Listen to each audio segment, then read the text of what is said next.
Hello বন্ধুরা, welcome back to my channel. আর তোমাদের সঙ্গে আজ আমি শেয়ার করতে চলেছি কুমড়োর ভর্তা। তো কচি কুমড়োর ভর্তা কার কার এমনি খেতে ভালো লাগে অবশ্যই কমেন্ট করে জানাবে। তো কুমড়োটা কালারটা দেখলে কত সুন্দর। আর আমি দেখো কেটে নিলাম, আর কেটে ধুয়ে নিয়ে চলে আসলাম দেখো সেদ্ধ দিতে। তো এটা ভাতেই সেদ্ধ দেবো, ভালো করে কেটে ধুয়ে নিয়েছি। আর যেহেতু কচি সেই কারণে খোসাটা খুব একটা ভালোভাবে ছাড়াইনি, না ছাড়ালেও হতো। তো আমি আর দুটো লঙ্কাও দেখো সেদ্ধ দিয়ে দিচ্ছি। আর এইরকম মিষ্টি কুমড়ো খেতে, ভর্তা খেতে খুবই ভালো লাগে। আর এটা আমার ফার্স্ট টাইম ব্লগ ভিডিও। তো ভালো লাগলে অবশ্যই ভিডিওটি লাইক, কমেন্ট অ্যান্ড শেয়ার করবেন বন্ধুরা। হ্যাঁ, প্লিজ পাশে থাকবেন অ্যান্ড সাপোর্ট করবেন।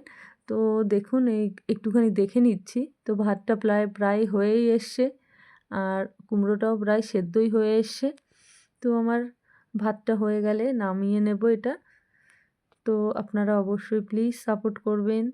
তো আপনারাও এটা একবার ট্রাই করে দেখবেন, গরম ভাতে খুব ভালো লাগে। তো দেখো, এই যে নামিয়ে নিয়ে চলে এসেছি। আর এখানে পেঁয়াজ কুচি, লঙ্কা, একটু সর্ষের তেল দিয়ে নিচ্ছি, আর সেদ্ধ লঙ্কাটা দিয়ে দিয়েছি।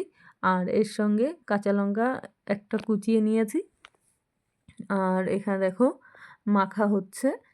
ফার্স্টে কুমড়োটা ম্যাশ করে নিয়ে এবার পেঁয়াজ, লঙ্কা, নুন দিয়ে দিলাম। আর তেলটা তো আগেই দেওয়া হয়ে গেছিলো।